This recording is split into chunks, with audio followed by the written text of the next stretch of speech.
Hello everyone, I'm going to read a little bit more of the Year 2 class reader, The Magic Faraway Tree.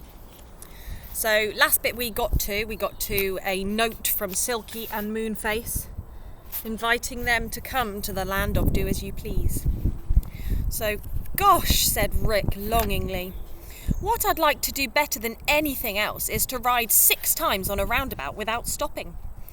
And I'd like to eat 6 ice creams without stopping, said Beth. And I'd like to ride an elephant, said Franny. And I would like to drive a train all by myself, said Joe.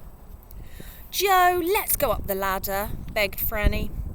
Oh, please, let's go. Why can't we go and visit a really nice land when one comes? It's so mean of you to say that we can't. Well, said Joe. Well, I suppose we better. Come on. With shrieks of delight, the girls and Rick raced up the ladder through the cloud. A lantern hung at the top of the hole to give them light.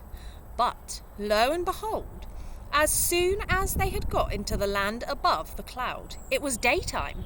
How magical! The children stood and gazed around it. It seemed a very exciting land, rather like a huge amusement park. There were roundabouts going round and round in time to the music. There were swings and seesaws. There was a train puffing along busily. And there were small planes flying everywhere with elves, pixies and goblins having a fine time in them. Goodness, doesn't it look exciting, said Beth. I wonder where Moonface and Silky are. They're there, over there, on that roundabout, cried Joe.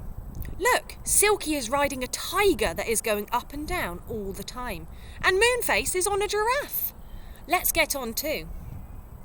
Off they all ran. As soon as Moonface and Silky saw the children, they screamed with joy and waved their hands. The roundabout stopped and the children got on. Beth chose a white rabbit. Franny rode on a lion and felt very grand. Joe went on a bear and Rick chose a horse. So glad you came, cried Silky. We waited and waited for you. Oh, we're off. Hold tight.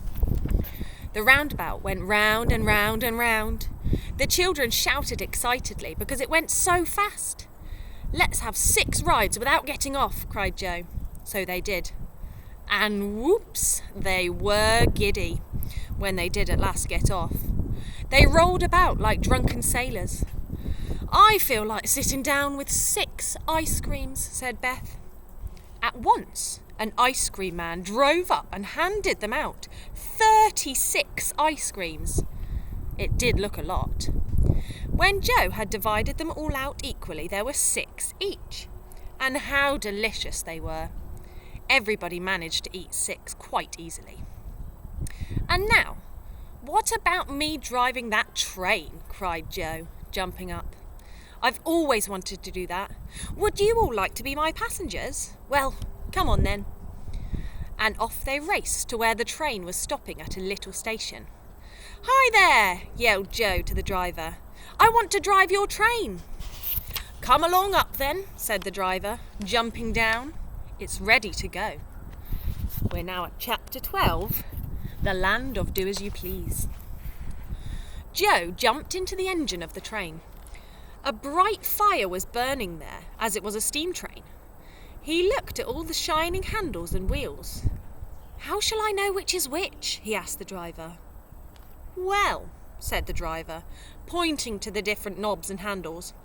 That's the starting wheel, and that's to make the whistle go, and that's to go slow, and that's to go fast. You can't make a mistake. Don't forget to stop at the stations, will you? And oh, look out for the road crossing gates, in case they're shut. It would be dangerous not to take care there. Joe felt tremendously excited. Rick looked up longingly.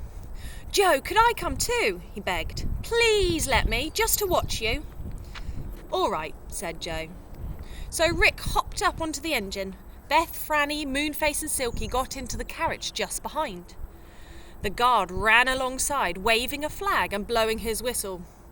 The signal's down, yelled Rick. Go on, Joe, start her up.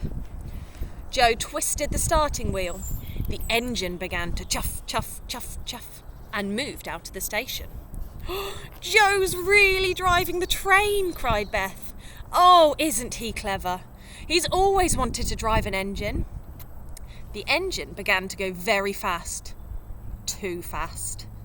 Joe pulled the go slow handle, and it went more slowly.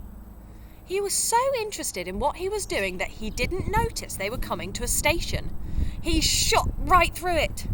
"Joe," cried Rick, "you've gone through a station." Gosh, the passengers waiting there did look cross. And oh look, a lot of them in our train wanted to get out there. Sure enough, quite a number of angry people were looking out of the carriage windows, yelling to Joe to stop. Joe went red. He pulled the stop handle. The engine stopped. Then Joe pulled the go backwards handle, and the train moved slowly backwards to the station. It stopped there, and Joe and Rick had the pleasure of seeing the passengers get out and in. The guard came rushing up. "You passed the station! You passed the station!" he cried. "Don't you dare to pass my station again without stopping." All right, said Joe. "Now then, off we go again." And off they went. "Keep a lookout for stations, signals, tunnels and road crossings, Rick," said Joe. So Rick stuck his head out the window and watched. "Road crossing!" he cried. "The gates are shut. Slow down, Joe, slow down." But unluckily, Joe pulled the go fast handle instead of the go slow handle, and the train shot forward quickly. Just as the engine reached the gates, Joe pulled on the brakes. A little man rushed out of the cabin nearby just as the train came to a halt. "You bad driver," he shouted. "You might have caused an accident." "That was a narrow escape," said Joe. When the road crossing gates were open, Joe started off again.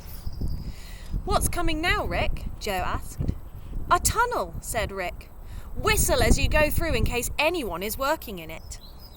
So Joe made the engine whistle loudly. It was really fun. It raced through the dark tunnel and came out near a station. "Stop! Station, Joe!" cried Rick, and Joe stopped. Then on went the train again, whistling loudly, rushing past the signals that were down. Then something happened. The go slow and the stop handles wouldn't work. The train raced on and on past stations big and small, through tunnels, past signals that were up, and behaved just as if it had gone mad. "Hey!" said Rick in alarm. "What's gone wrong, Joe?"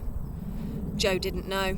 For miles and miles the train tore on and all the passengers became alarmed. And then, as the train grew near a station, it gave a loud sigh, ran slowly, and then stopped all by itself. And it was the very same station it had started from. The driver of the train was there, waiting. I'm going to leave it there. See you soon. Bye.